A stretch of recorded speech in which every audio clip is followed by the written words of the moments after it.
Episode start होता है तो जब वो गिरने लगती है तो वो उसे बचाने आने लगता है मगर नहीं पकड़ता उसे। इसीलिए वो गिर जाती है। उससे कहती है कि तुम बहुत हार्डलेस हो, पकड़ नहीं सकते थे मुझे। मगर किसी भी लड़की को टच करने से उसकी तबीयत खराब हो जाती है, इसीलिए वो उसे नहीं पकड़ता। अब ये दोनों ब्लैक गोल्ड शॉप में आ जाते हैं और ल्यू अपने साथ यान को लेकर नहीं आता, अकेला इसके साथ आता है।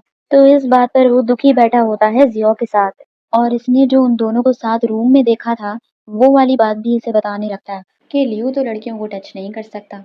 इसका मतलब है कि लॉन्ग ही उनके करीब आ रही थी।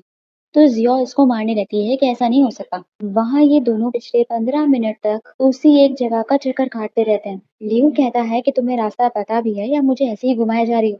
अब फाइनली इन दोनों को रास्ता मिल जाता है तो ये दोनों ब्लैक गोल्ड मार्केट के अंदर आ जाते हैं और किसी तरीके से बाहर बैठे गार्ड से ये उगलवा लेते हैं कि अंदर दोंगजी है या नहीं। तो वो बता देता है कि वो है। तो ये लोग जैसे ही अंदर आते हैं तो दोंगजी वहीं छुपा बैठा होता है और इससे पहले कि ये लोग उसे पकड़ लेते वो इन्हें चकमा देकर भाग जाता है।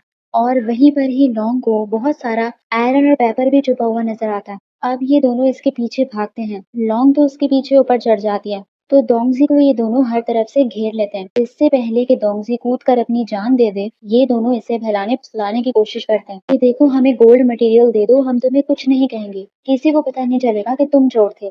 मगर वो बहुत डर रहा होता है और उनकी बात नहीं मान रहा होता। इसीलिए लॉन्ग उसे भागकर पकड़ने आने लगती है मगर वो तो साइड हो जाता है। उल्टा वो नीचे गिरने लगती है। एक बार फिर से वही सीन रिपीट होने लगता है मगर इस बार वो उसे गिरने नहीं देता, पकड़ लेता है। ये दोनों एक दूसरे को देखने में ही लगे होते हैं और दोंगजी पतली गली से भाग रहा होता है मगर भाग तो वो भी नहीं पाता और नीचे गिर जाता है। ये दोनों जब जाकर उसे देखते हैं तब तक उसकी डेथ हो चुकी होती है। मगर एक चीज अच्छी होती है कि इसके पास से इन्हें गोल्ड मटेरियल मिल जाता। अब ये राज भी इसी के साथ चला गया कि आखिर इसने ये गोल्ड मटेरियल क्यों चुराए थे। यही सोचों में ये लॉन्ग होती है कि अगर इसने पैसों की वजह से गोल्ड मटेरियल चुराया था तो इससे ज्यादा कहीं एक्सपेंसिव चीजें हैं तुम्हारी जगह पर। उसने नॉर्मल सी चीज ही क्यों चुराई। वो इन सोचों में होती है और लियो कोई और ही सोचों में होता है कि मैंने लॉन्ग को टच कर लिया मगर मेरी तबीयत खराब क्यों नहीं हुई, वरना इसे फौरन चक्कर आने लगते थे। इसी चक्कर में वो उसके बहुत क्लोज क्लोज चल रहा होता है तो वो उसे खुद से दूर करती है कि मैंने तुम्हें कितनी बार कहा है कि मुझसे थोड़ा दूर होके चला करो। दूसरी तरफ यान इतनी ड्रिंक पी लेता है कि उसे जियो घर तक लाकर छोड़ दिया और इनका भी अपना सीन चल रहा होता है। ये इसे हक कर रहा होता है और थोड़ा बहुत ये इससे इम्प्रेस होने लगती है। अब रात को उसकी पूरी नींदें उड़ी हुई होती है उसी के बारे में सोच सोच के कि मुझे कुछ क्यों नहीं हुआ। और सुबह भी इन्हीं सोचों में होता है, इसीलिए यान से पूछने लगता है और वो भी घुमा फिरा के कि मैंने किसी छोटी बच्ची को टच कर लिया मगर मुझे कुछ क्यों नहीं हुआ। तो यान कहता है कि बच्चों के टच से थोड़ी कुछ होता है। तो वो बच्ची को थोड़ा और बड़ा कर लेता है कि अगर बच्ची थोड़ी बड़ी हो तो। यान समझ जाता है कि वो क्या कहना चाहता है। वो कहता है हाँ, लॉन्ग जितनी। और उससे कहता है कि मुझे लगता है कि आपको ना उस पर क्रश हो गया है। तो ल्यू और घबराने लगता है कि ऐसा कैसे हो सकता है। अब गोल्ड मटेरियल मिलते ही उसका काम दोबारा से चल पड़ता है। वो सारे कपड़े आराम से सी रहा होता है। लॉन्ग इतने में उसे देखती है तो देखती रह जाती है। वही वाली बात उसके जहन में आ रही होती है, ये कैसे इसने मुझे प्रोटेक्ट किया था। अब लॉन्ग भी जाने की करती है कि गोल्ड मटेरियल तो मिल गया ना, तो मेरा यहाँ रुकना नहीं बनता, मैं चलती हूँ। तो सारे लोग इसे रोक रहे होते हैं और लियो भी उसे रोकना चाहता है। लॉन्ग बस अपना इनाम की रकम लेने के चक्करों में होती है कि वो मुझे मिल जाए और साथ ही साथ इसने अपनी गैंग का भी सारा पैसा चुपके से किसी को बगैर बताए लियो के ही बैंक में रखवाया हुआ होता है। क्योंकि लियो बिजनेस में अच्छा है और यहाँ रखवाने से उसके पैसे डबल हो जाएंगे इन चक्करों में। मगर लियो इसे जाने नहीं दे रहा होता और लाख बहाने करके उसे रोकने की कोशिश करता कि ऐसा करो कि अपनी गैंग के कुछ बंदों को लेकर तुम यहाँ पर आराम से एंजॉय करो, कम से कम एक दो दिन की छुट्टियां तो लो। तो लॉन्ग का जो एक्स मास्टर होता है वो कहता है कि चलो हम इसकी बात मान लेते हैं और रुक जाते हैं।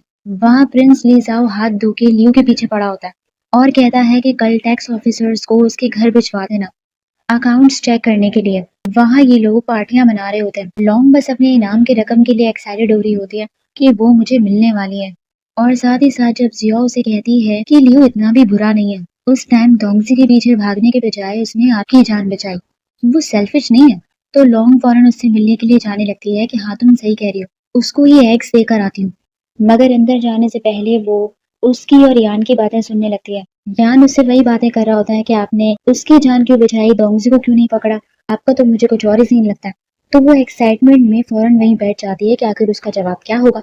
मगर दिल के अरमा आंसुओं में बह जाते हैं जब वो ये कहता है कि इसके पीछे कोई रीजन नहीं था, वो गिर रही थी, मैंने उसे बचा लिया। वैसे भी ये केस सॉल्व करने में उसका भी फायदा है, उसकी भी रेपुटेशन सही होगी। तो ये सुनकर लॉन्ग मुंह बनाने लगती है, जैसे कि वो कुछ और सुनना चाहती थी।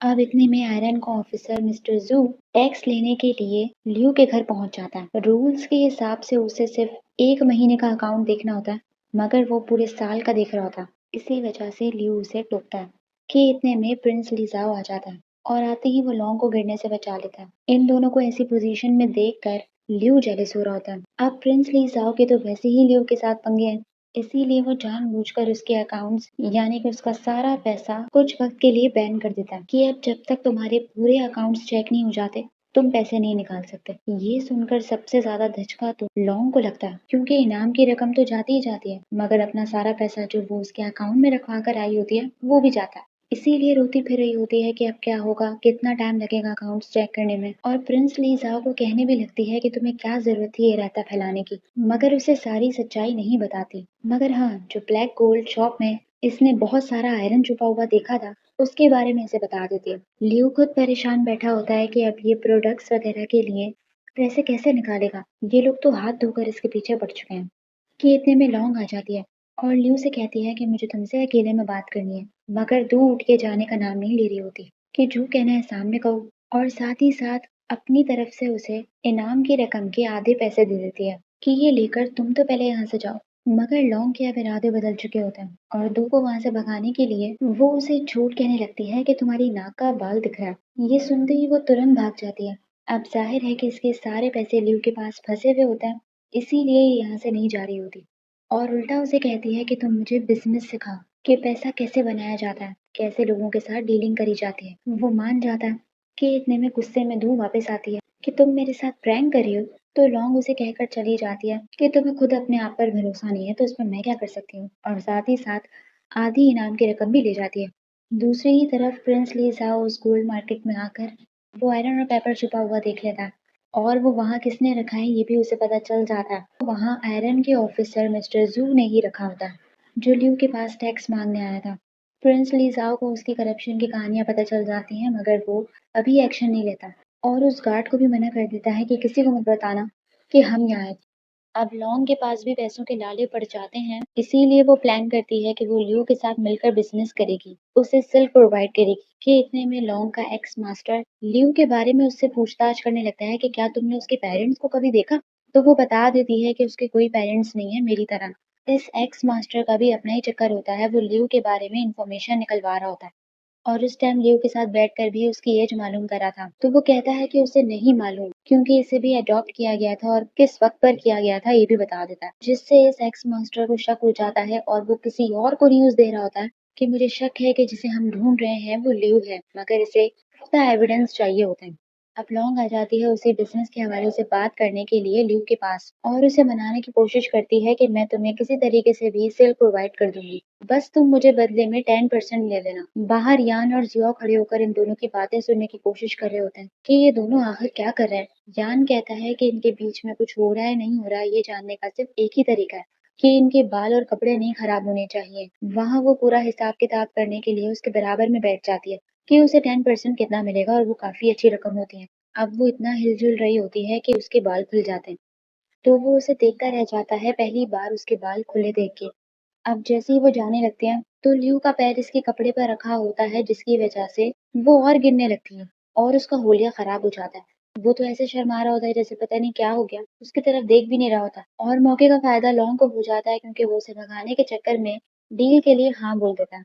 और जैसे वो बाहर आती है और उसका होलिया देखकर ये दोनों शॉक हो जाते हैं और यही एपिसोड खत्म हो जाता है। तो आप लोग मुझे बताइए आप लोग को एपिसोड कैसी लगी। लाइक कीजिए, सब्सक्राइब कीजिए और कमेंट भी कर लीजिए। Thank you so much.